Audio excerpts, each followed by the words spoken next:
Ngayon, magpunta na tayo dito sa ating unang paksa, yung panawagan ng pagpapadrug test. Kasi, di ba, mainit na issue noong nakaraan, itong si Pangulong Bongbong Marcos, nung siya'y nilaglag ng kanyang kapatid, meron din siyang sinabi, or yung kanyang spokesperson sinabi na tapos na, nakapagpa-drug test na siya noong 2021. So bakit kailangan pang ulitin? Ngayon may panawagan si Chavit Singson at sinasabi na guilty ka sa paggamit ng droga kung ayaw mong magpa-drug test. Banat ba yan? Anong opinion mo dyan? Ako ayoko na mag-drug test siya. Sorry I disagree Pasensya ka na Governor Singson. Kasi bakit pa ako papadrug test yan? Kahit pa hair follicle yan kayang-kaya nilang bilhin yung ospital. Di ba? Ano lang parang sinabi mo lang na hindi ka naniniwala sa sinabi ni Aimee. Ako naniniwala kasi ako Sobrang naniniwala ako na hindi ko na kailangan hingan pa ng drug test si BBM. Yun lang sa akin sa aking sariling opinion. Kasi kahit anong pilit nyo, ang kapal na ng mukha niyan. Hindi naman magpapadrug test yan. Pangalawa, kahit pa mapilita magpa-drug test yan, ang dali-daling naman dayain. Diba? Yung batas nga, they can bend the law. Ito pa kaya, they can bend the result. So, how much more kung gaganyan? Ako po, wala yan. Kalokohan. Budol lang yan. Coach Oli, sa tingin mo ba ang hindi pagpapadrug test ni Pangulong Bongbong sign na baka totoo yung sinasabi ng kanyang kapatid? Ate. Alam mo, tama si Banat Bay doon We are beyond drug test na. Tapos na tayo doon. Isiniwala, tandaan po natin si Aimee is eyewitness. Hindi, first hand po siya, hindi po ito yung narinig lang kung kanino, sinabi ni PRRD na adik. Hindi. Si Senator Aimee mismo ang naglilinis nung kalat ng kanyang kapatid pag sila ay gumagamit. Si Aimee mismo nagsabi, nakita niya na ang almusal ay marijuana. At hindi kayang-kaya nila yung microdosing. So, we are beyond that. So, sa akin lang, kung pakiusap natin sa mga manunood, wag na natin hingin para sa akin yung drug test. Ang hingin natin, ano ang responsibilidad ng AFP dito? Because knowing na compromise ang health ng presidente. And that is a legal issue. Wala po tayong pinapanawagan dito na sedition, Hindi po. Pero may responsibilidad ang AFP dito. Kasi hindi po pwede na adik ang presidente. Karapatan ng taong bayan na ipagtanggol ng AFP ang konstitusyon. So kung may adik na presidente, ako nagtatanong lang, ano ang magandang o tamang tindig ng AFP kung may adik na presidente? Nagtatanong lang. Sa akin naman, simula't simula pa naman, naniwala na tayo kay Pangulong Duterte. Kaya nga ibang presidente, yung ating sinuportahan. Sa tingin ko, hindi na kailangan ng, ng hair follicle test na yan. Kasi maraming paraan para dayain yan Nadaya na yan noong 2021 Pero yung 2021, hindi yun hair follicle test. Hindi, drug test lang talaga siya. Ano lang siya? Yung usual. Usual na drug test lang dyan sa St. Luke's. Kaya lang, ang question nga doon, yung napakabilis na pagkakuha ng resulta. Halos 2 minutes lang yung pagitan from the time na pinasok sa laboratory hanggat makuha yung resulta. Bigyan ng specimen. Iyan, oo. Na kahit sa siguro 5 minutes, hindi matatapos yan. Or sabihin na natin, 30 minutes. At dito, ang dami nang nangyari, ang dami nang nagawa na hindi na ayon sa batas. So ngayon ang kailangan hindi na hair follicle test siguro dahil kapatid na mismo ang nagsabi. Kumbaga, kasama nila sa pamilya, pinapatunayan na tama yung sinabi ni Pangulong Duterte. Ang kailangan nga natin ngayon siguro ay baguhin ang sistema ng Pilipinas. Kasi parang yung batas natin hindi naman sinusunod pero wala naman nakukulong.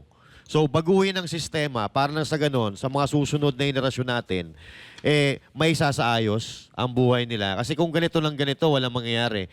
Ang ipapakulong lang, yung gusto nilang makulong, pero yung mga mastermind nandiyan pa rin, wala. Paulit-ulit lang yung cycle, ganito at ganito, walang mangyayari sa Pilipinas. Napakayaman ng Pilipinas, tayo ang pinakamayaman when it comes to natural resources. Pero bakit tayo nangungulelat?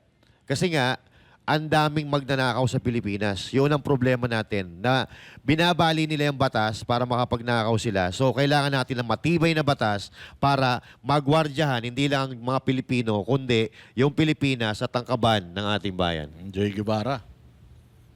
Matagal nang guilty si Marcos. Doon pa lang sa mga sinabi ni Jaime Marcos, matagal nang guilty si Marcos sa pagdodroga. Ngayon, ibahin na natin.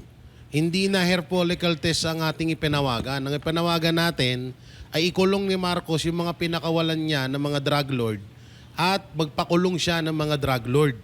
Kasi marami na, alam naman na natin kung gaano katalamak ang droga dito sa bansang Pilipinas.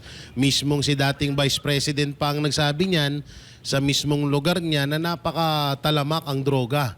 Kaya ngayon, kagaya ng sinabi ni Bay, na hindi na natin kailangan ng hair follicle test na yan. Pwede nilang doktorin yan. Pwede na nilang bayaran yan. Ang ipanawagan natin ngayon, trabahuhin ni Marcos Jr., gamitin niya yung confidential fund niya para matukoy kung sino yung mga drug lord. Sa tutusin nga lang, kahit hindi niya nagamitin yun, tukoy niya na kung sino yung mga drug lord dito sa bansang Pilipinas. Kapag nalinis niya yung droga dito, siguro kahit papano doon, maiintindihan at maano na siya ng taong bayan na talagang nagbabago na siya o hindi na siya gumagamit ng droga. At mas maganda pa rin din siguro na pati siya kasama sa mga drug lord na yon. Kasi nga, kagaya nung sinabi ko nung una, malinaw na sa atin ngayon ba't walang nahuhuling mga drug lord sa bansang Pilipinas dahil mismong si Marcos Jr. ata ang kanilang protektor. Ako, yung sinabi ni Kuya Bay, tama ka eh. Hindi na kailangan mag hair follicle, kalukuhan yan eh. Alam niyo kung bakit? Comment niya eh. Yung election niya, nagaya eh. Yan. Yung pa kayang book lang, di ba? Kalukuhan yan. Kaka-August naman eh, gumaganon siya. Ano? Hindi normal yun eh. Wala akong nakita ng presidente yung gumanon. Wala. Siya lang. Kaya kanila nag-post ako sa Facebook, di ba? Sa presidente naman may... Ay, Pilipinas naman mayroong presidente yung gumagawa. Or, gumano. Di umano. Gumano na agi ko. Marami na comment, oo. One of one. Rare. Sa buong mundo, rare yun. Kaya, Yan, ang panawagan ko kay Bongbong, mapahinga ka. Pahinga na. Si Zelensky yata, no? Zelensky ba yun? Hindi si Zelensky. Kasi si Zelensky, nag-comment magkakulang sa edukasyon. No? Kaya, ayun. Ang panawagan ko kay Pangulong Marcos. Marcos, alam ko, nakikita mo ko lagi ng eleksyon ng 2022. Okay? Kasama ko mga SMLA nun. Yung mga SMLA crew, namumukhaan ako ng mga yan. Kasi lagi ako nasa box. Anong pan din yan? Walok pa yan. Walok pa lang to. President, panawagan ko sa'yo. Bakasyon ka muna kay 3 years lang. 3 years. Bakasyon ka Grabe muna. naman bakasyon yan. 3 years lang, pagpalit mo si Sara na Presidente. Pwede. Pagpalit mo, nakakulong ka na. Diba? Ayun mo nun, Eh, di ba yun. mukhang mangyayari yan dahil si Ramon Ang daw ang parang Hindi natin alam. Mamaya pupuntahan natin yan. Paring RJ, dyan sa drug test issue. Hindi na kailangan yan. Kasi isipin nyo, kapatid na ngayon nagsabi. At ito pa, meron pa silang sinasabi na sinisiraan lang daw ni Senator Amy si Bongbong Marcos. Anong makukuha ni Senator Amy kung sisiraan niya yung kapatid niya? Unang-una, di ba? Wala Senador siyang na siya. makukuhang senador na siya. Tama. Tsaka, hindi niya na kailangan kunin yung suporta ng mga Duterte dahil alam natin, pag Marcos, at totoong Duterte supporter ka, madalas ayaw mo kay Senator Amy dahil nga Marcos. Dahil nga doon sa sinasabi niya o yung pinagtatanggol niya yung kapatid niya na hindi niya laging, alam mo yun, hindi niya sinasama doon sa mga pinapangalanan. Yung pangalawa, isa pa, bakit niya gagawin na siraan yung kapatid niya kung pati yung pangalan niya masisira? 'Di ba? Ang point niya nga doon, kaya niya pinatakbo yan si Bongbong Marcos para ma-redeem yung pangalan nila na Marcos. Mas winnable ang lalaki kasi talaga. Oo, tama. Pero kung bakit niya sisiraan, yun yung pinapalabas nila, bakit niya sisiraan yung kapatid niya kung gusto niyang i-redeem yung Marcos? 'Di ba? Parang pati sarili niya nilaglag niya na dito. Ang ano nga ni Senator Amy diyan, parang okay lang kahit anong mangyari sa akin sa future, basta masabi ko to para sa mga Pilipino. Kaya yung drug test na yan, hindi na kailangan kasi alam naman ng lahat eh. Nakikita na sa itsura pa lang eh. Kaya hindi na natin kailangan yan. At isa pa, yung pinapalabas nila ng 2021, ayun yung pinapakalat ng mga tanso vlogger na negative daw. 'Di ba? Ano yun kung di ako nagkakamali, urine yata yun. Pag drug test ka ngayon, bukas mo pa makukuha yan. Sa kanya sobrang bilis, 2 minuto kung di tayo nagkakamali, di ba? Hindi umanong, meron nga daw, sabi nga, ang diploma nga daw niya na peke eh. Oo. Yan pa kayang drug test, di ba? And maganda yung Kami punto mo. mahapon ako Oh, sige. Ako, walang bias ha. Sino mas naiintindihan nyo? Si Marcos o ako? Ikaw. Ano ba? Kasi hindi ako nagaganon eh. Normal talaga yun. Partida pa yan. Sabagay. Partida pa, no? Totoo yan, ha? May Oo, punto siya, totoo may yan. punto Kasi siya. kapag ka nag-speech nga naman, isa din yun sa Oo, diba? pino-point out ni Aimee, na kapag napapanood kitang nag-speech, kung ano-ano na pinagsasabi mo, ang labo-labo mo na. Samantalang ito si Jack, meron pang Partida fault pa. line. Partida. Oo, may fault line to, pero mas malinaw siyang magsalita at magpaliwanag. Oo naman. On point. Diba? Siyempre, nahawa ko sa inyo eh. Actually, nung simula nung naging membro ako ng Bananeros, namalino ko eh. Dati bobo ko eh. Ayun. Maraming salamat sa inyo Bananeros. Lalo na kayo. Buti tumalino Boss ka na. Dana, kayo, Kuya Kwan. Bakit ito? Ang ko alam kayo, Kuya, kunak pa sa hilot eh. Hilot lang yun. Oh, pero ayun na nga, speaking of last week lang to sinabi ni sa press conference niya bago ilabas ni Zaldico yung kanyang mga nalalaman tungkol sa issue, nagsalita ang Pangulo. Tinanong siya actually kung sasampahan ba ng kaso, kasama ba sa mga kasuhan ng iyong pinsan na si Martin Romualdez. Ang sabi niya malabo. Hindi daw.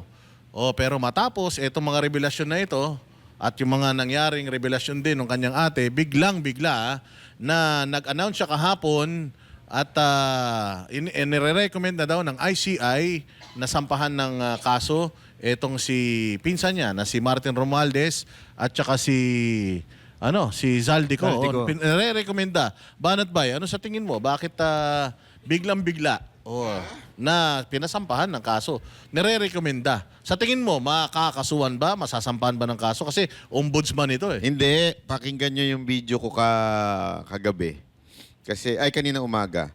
Pinaliwanag natin for optics yung ginawa na naman ni Marcos. Kasi ang unan lang niyang in-announce, si Zaldico plus the 17 others. Yan yung una. Yan yung una. Wala si Romualdez dyan. Tapos biglang maya-maya, May pangalawang video. may pangalawa na sinasabi nang nandyan si Romualdez. Pero, ang existing warrant ay kay Zaldico. As a matter of fact, sinerve nga yung warrant eh. Sinerve na. Natatawa nga ako. Winaran siya, 4 lang ang pupunta. Sa bilyonaryo ka. Kayo nga, nung pinuntahan yung KOJC nun, ilang batalyon yun. Di ba? 6,000. Oo.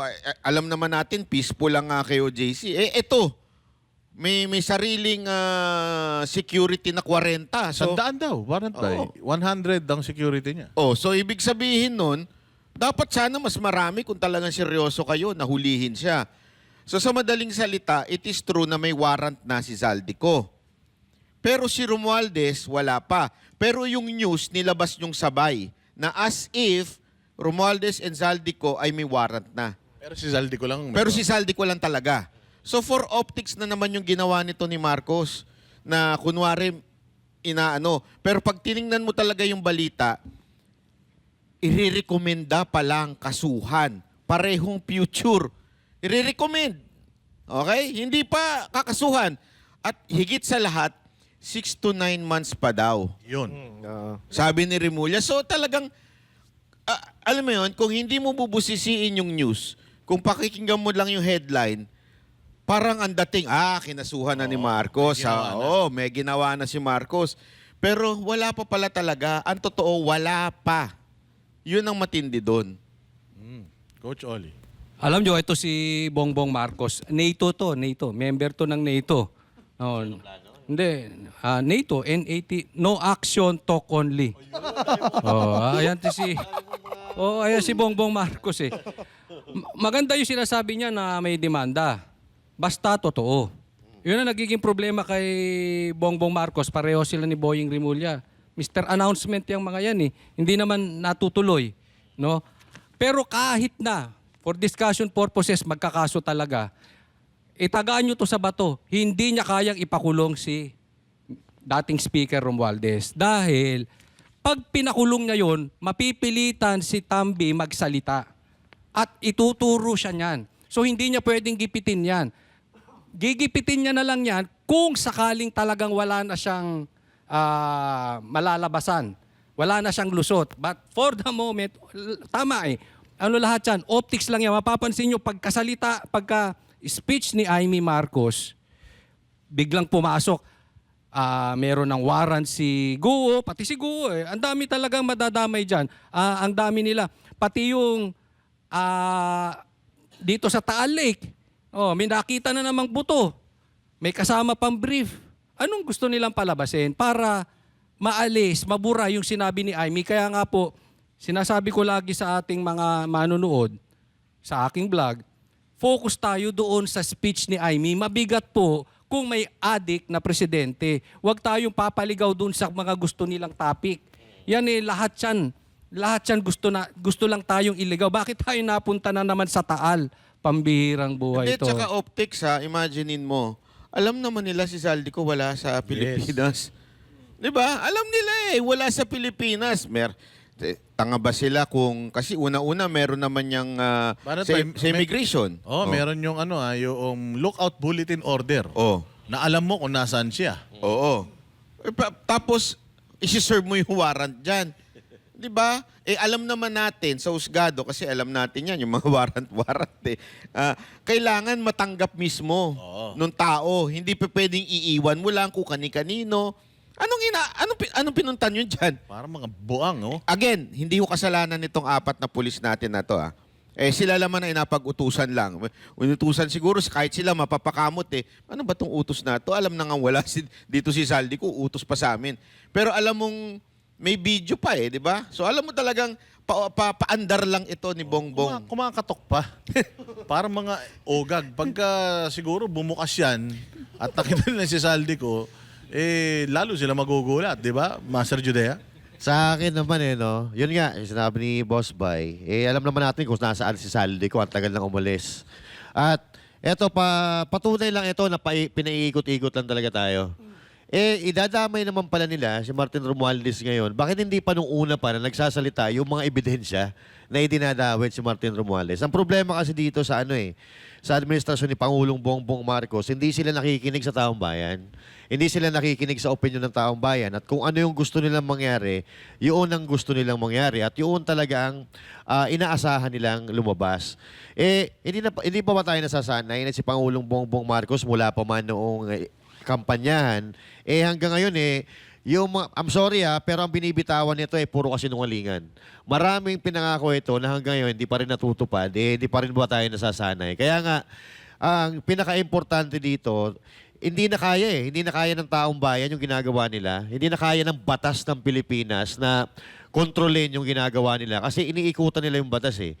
Kaya ang kailangan talaga dito, divine intervention, which is yun talaga ang nagiging dahilan naman ngayon kung bakit nabubuking etong katulad nito na pagnanakaw, ito nakawan sa gobyerno, at katulad nitong mga pasabog ni Senator Amy Marcos. Sino ba mag-aakala na maririnig natin yan at mangyayari yan sa Pilipinas? So, kailangan na ata natin magdasal sabay-sabay, no? At magsama-sama lahat ng relihiyon sa Pilipinas. Kasi eto, mga demonyo mga diablo na yung nandito sa Pilipinas, lalo-lalo na itong mga pasimuno ng pagnanakaw at netong sa droga. So, kailangan Diyos na talaga siguro ang makakapaghinto nito. Kailangan tayong magdasal. Siya daw maglilid ng prayer. Ako na. Alam mo, kanina, may gusto ako i-point sa sinabi mo. Sa 10 pinangako niya. Alam mo, sa 10 pinangako niya, naging isa mali. Ay, naku, grabe. Dami, Negative to di ba? Negative pa Kaya, yung kakaswa nila sa hanap ko, kasi Romualdez, sana noon pa di ba? Wala. Alam ko wala si Romualdez sa nito Alam ko kung nasan. Gulong ko sa'yo. Saan? nasa Paris, France. Ay, nagulas ako. Hindi, pero yun nga, katulad niya, may lookout bulletin order.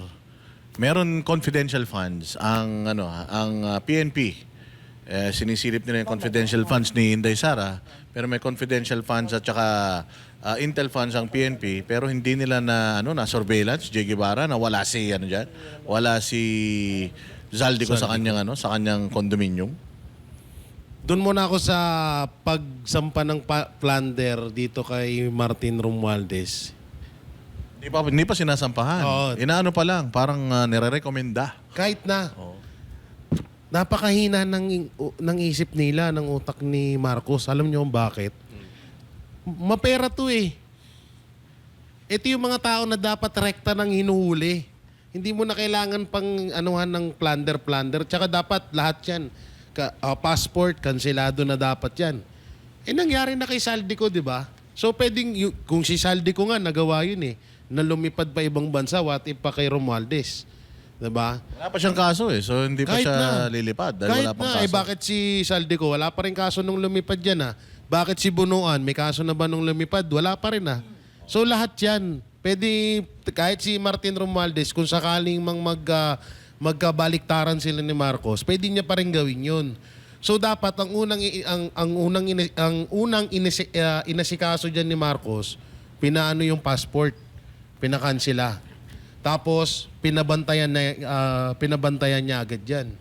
Kung 'di ba, si Pangulong Duterte nga nagawa nila ng paraan eh.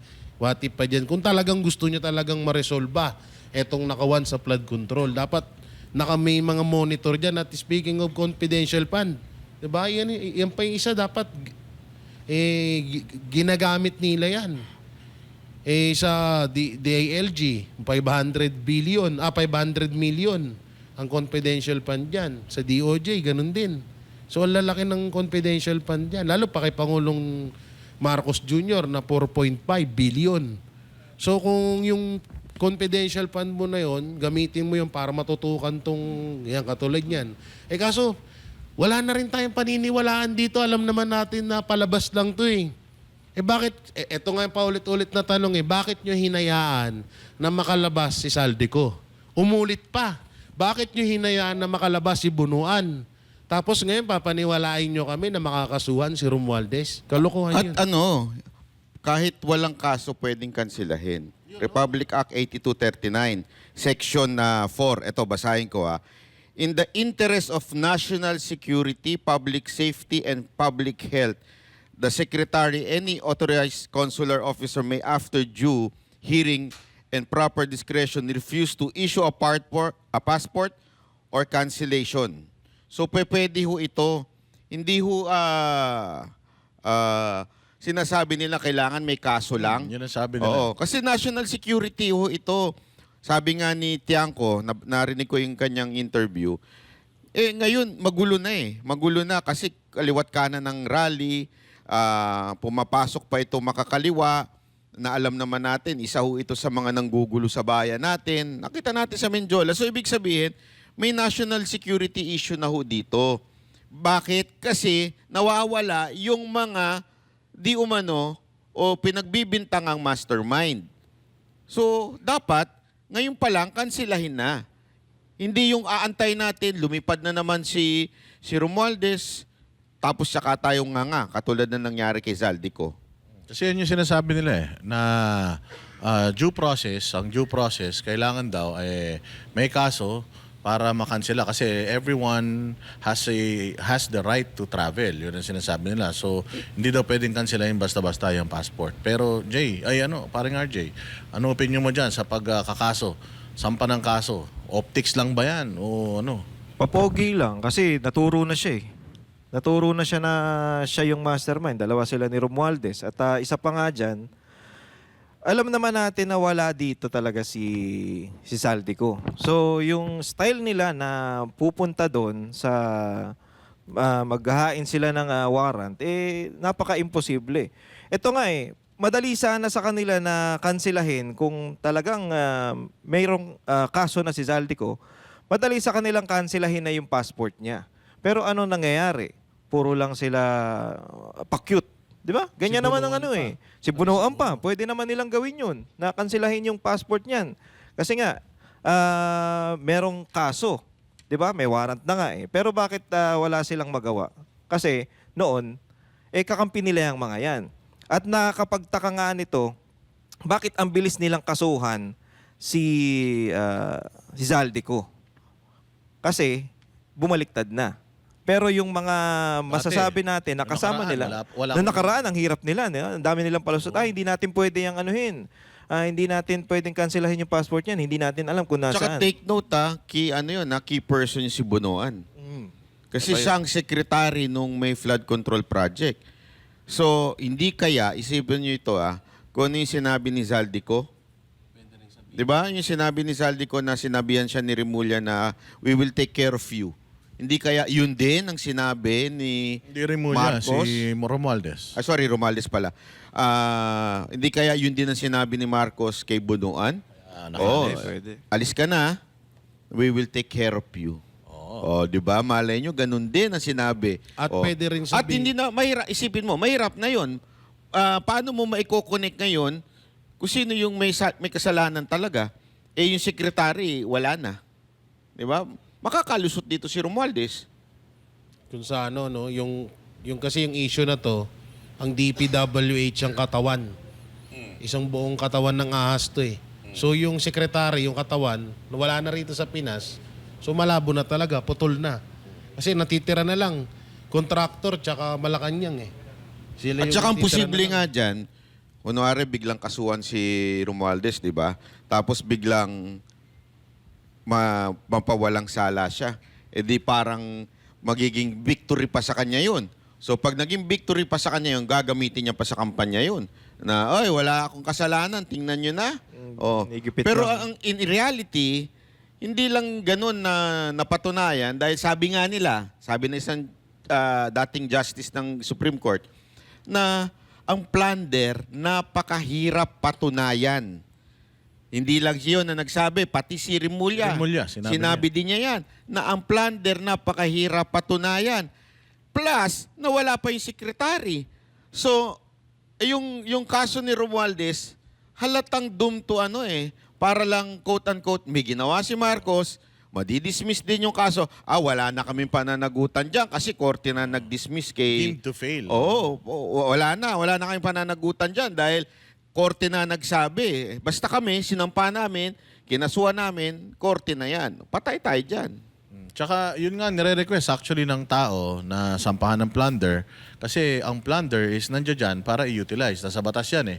Pero mismong Department of Justice ang nagsasabi na malabo, mahirap yung plunder. Kasi mahirap patunayan yan. So parang kinukondisyon na rin ni Remulla yung isip ng mga tao na malversation lang. Kasi yun yung nire-recommenda niya eh. Malversation lang eh. Di ba, Coach Oli?